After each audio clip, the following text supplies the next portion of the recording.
Good morning, November. November 1st, my lovers. I'm MJ, I'm the founder of Ultra Love. It's wonderful to be here with you for some fun entertainment in the form of intuitive tarot. I do offer private readings. Of course, you have to be resonating with the vibratories. I'm not a psychic, I'm not a medium. I just use tarot as a tool to offer divine guidance and loving clarity. So let's see what we get in these cards for November 1st, which is Wednesday. November 1st. This is for the All to Love Collective. We've got a bit of battle energy, you guys. This is Major Arcana, a bit of a leap forward. Some of you really straight up are going to win a battle. This feels like ninth house matters to me. This feels like, you know, engaging with the man or the higher uppers kind of thing. And I do feel like you're going to be triumphant because the world is upright and the Five of Swords is upright. You're winning a battle against a superior or a higher up. Boss, you know, like boss energy. Overcoming losses, maybe overcoming a situation where you got like pushed out or something. The Five of Pentacles, being pushed out of, you know, the community, the church, exiled, you know, that kind of vibe. Fighting back, I'm hearing. So for some of you, you've maybe been fighting back, or not just walking away. There's some sort of integral cycle being completed, and it does have to do with like bossing up and also like just not taking people's shit mentally or on any level for that matter. Something about like not looking back in anger. And okay, so this could be something like if there is this battle going on, it's taking a lot, but it is liberating.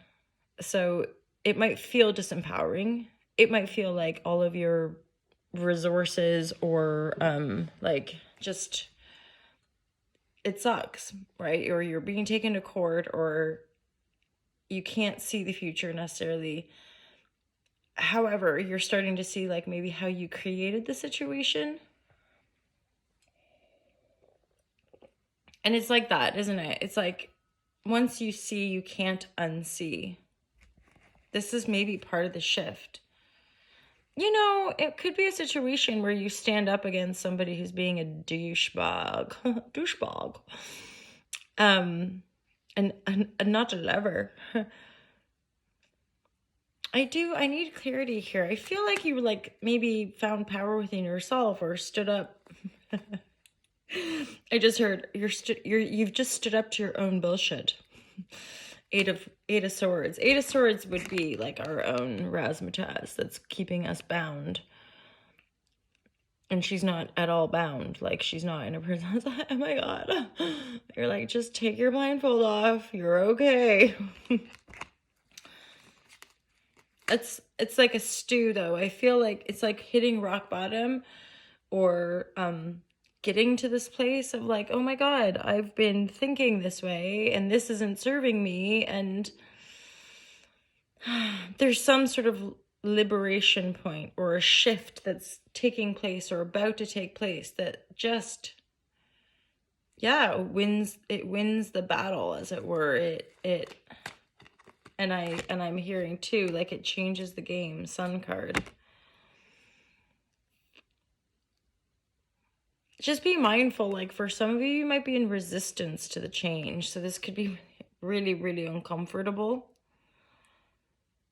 Like there's just something you've got to say, that kind of thing. Like you've got to express yourself. You've got to say like, this isn't down, I'm not down for this, or I can't do this. Like I've got to, it's like the classic situation of speaking up for ourselves for fear of being fired, rejected, broken up with or whatever. But who are we if we can't be ourselves?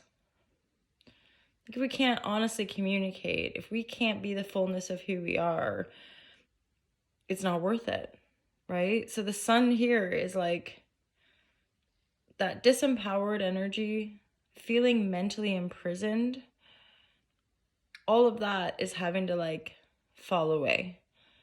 And for some of you, it's like stepping up to the plate and saying to somebody how you feel.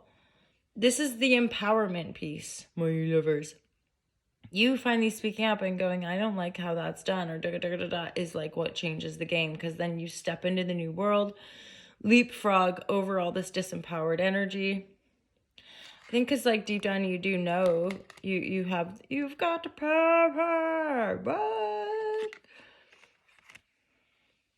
this is like rebalancing your energy field big time, so that you know your mind rather than being imprisoned by it, right? Some of the changes here you might not see coming, because the Sun and the Moon card, there's a major change or shift with regards to your sense of power, but you're not, it's hidden beyond the veil, probably for good reason. So the new world that you're generating or creating is truly something you're manifesting. You're just not going to see it's coming because it's happening beyond the veil. For select few of you, again, the redundancy package and or inheritance and or just a lump sum of cash, a 10 of Pentacles, and the 9 of Cups. So yeah, for some of you, this is like a wish fulfillment. I am getting a sense for some of you, it's like breaking free from one thing, stepping into another, and you're really supported and lucky. You're really supported and lucky. So, you know, fear it not. Knowing your mind, this has been quite a turbulent, I want to say, a turbulent energy that has been refining your self-awareness so that you know your mind moving forward after this phase. Because the world you're creating here is whole and beautiful, very guided, right? But some of the darker mysteries have probably been more challenging, obviously, more difficult to integrate. But this is the final battle, I want to say, with regards to this specific cycle of your life. And then there's new love. Ace of Cups, King of Swords. There's definitely for some of you like a new energetic sort of constellation coming in for you. New people, right? I would dare say people that reflect us, but just don't rush this process. You're still very much in the rebirth phase. Yeah, see the light by staying grounded. This is so important. I cannot stress it enough for all ye awakening lovers, is like our ability to stay grounded. For years, I was like vibrating so high, and it's almost like addictive. But in another sense, you could see it as like an adrenaline wound, or like because if you haven't got the roots to support that expansion, you will implode, right? So like it's like building a building. If it doesn't have strong roots, foundations, it's likely to fall over. We're the same as beings here through my personal experience. Maybe everyone's different, right? But for me, yeah, the manifestation, the living in inspiration, that kind of flow and going in that without support systems or people or financial backing or any of that, it was just pure spirit, right? And then eventually it all kind of, well, and again, I can only speak from my experience, but it was almost like the cosmos being like, great, and now put it to work kind of thing. Like, as in, now make it physical, and now make it your life. And that was the crash and burn of having to heal the nervous system from burnout and like rebuild from everything one has learned, and also realize that when we're chasing, there's an egoic wound, or you know, a mother-father wound when we're chasing something. It's just like so deep and profound and amazing. Anyway, wow, I just rambled on a daily share. Happy Halloween, my lovers. Who am I?